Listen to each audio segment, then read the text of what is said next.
Shortly before we came on air, Lord Robertson spoke to us from Washington.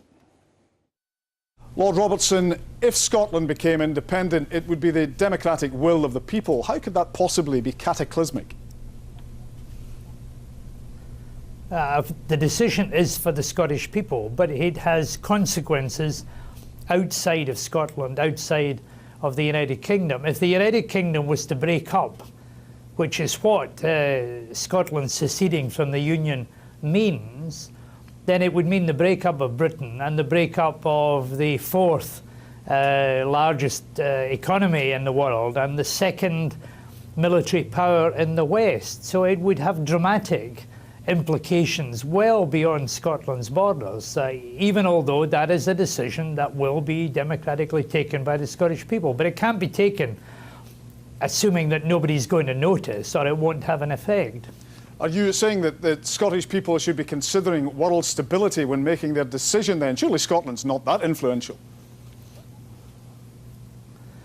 The United Kingdom is influential and Scotland is influential inside the United Kingdom. If Britain was to break up, that would have ramifications. You know, I'm not asking anything special. I'm not suggesting anything completely remarkable. I'm simply asking the Scottish people to bear in mind the fact that the breakup of Britain would have international implications. We are a part of the West, that is the democratic value-based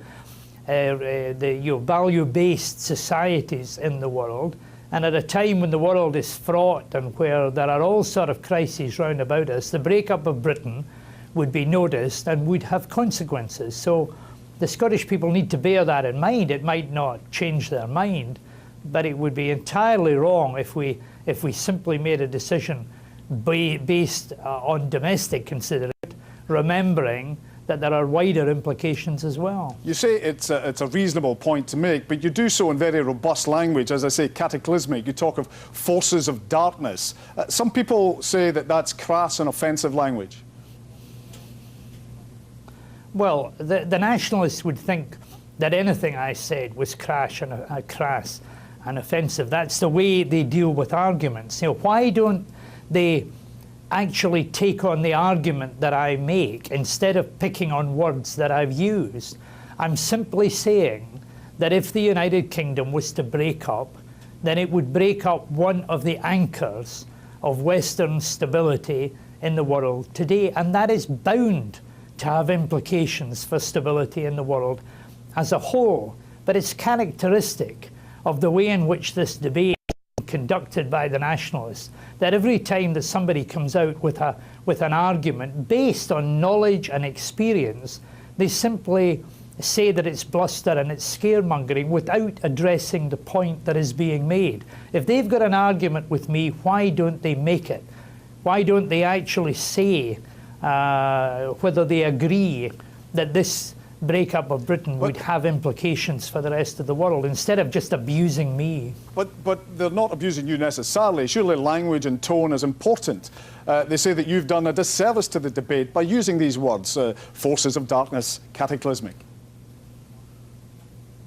The world is a complicated place at the present moment. You only have to look at what's happening in Syria, in the East China Sea, in the center of Africa. You only have to look what's happening in Ukraine at this very moment to recognize how fragile the world is that we live in at the present moment.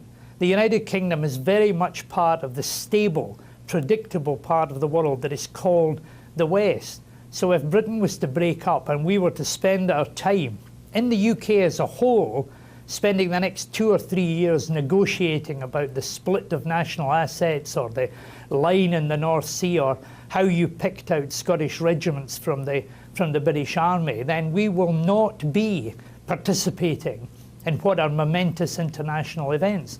So I'm not using language as a weapon. If they want to criticize me, ignore the language and actually address the fact that the debate in Scotland is not simply about Scotland and people being £500 a year better off. It's also to do with an outside world that we're intimately connected with and which would be affected if a decision was taken to split up Britain. You were speaking in Washington. Is it your aim to persuade the United States administration to come out against Scottish independence? Well, I hope that countries who recognise the geostrategic effects of this debate will say loudly and clearly that they want the United Kingdom to stay together. Because I talk to people, I used to deal with heads of government and heads of state. So, I do like to think that perhaps I know a little bit of what I'm talking about. And most people, when it's put to them, say that they don't want the United Kingdom to break up, especially but the US's official position is that it's neutral, Lord Robertson. For the world. The US position is that it's neutral. Yeah, the US and other governments say that they're neutral because most of them don't believe that there is any likelihood of it happening. So I'm not calling upon them to change their mind. I'm not calling on foreign governments to intervene in the debate.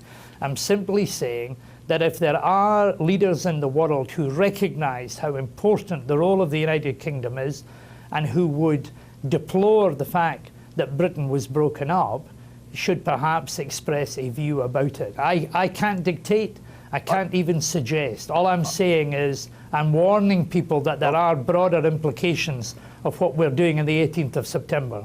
You did say in 1995 that devolution would kill nationalism stone dead, and that clearly didn't happen. With respect, why should people respect your predictions on independence?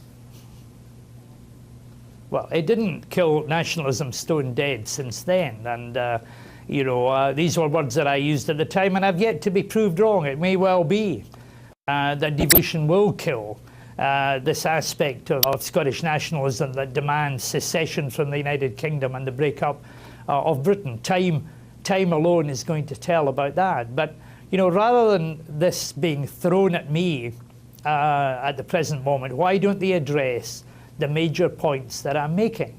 I remember when the SNP were saying free by 93. I remember a lot of slogans in the past, like a penny for Scotland. That was in the past. What I'm talking about now are major repercussions that will happen in the world if Scotland secedes from the Union and Britain breaks up. So I hope that the nationalists will address that serious point and not simply resort to the usual abuse that they use when anybody comes on that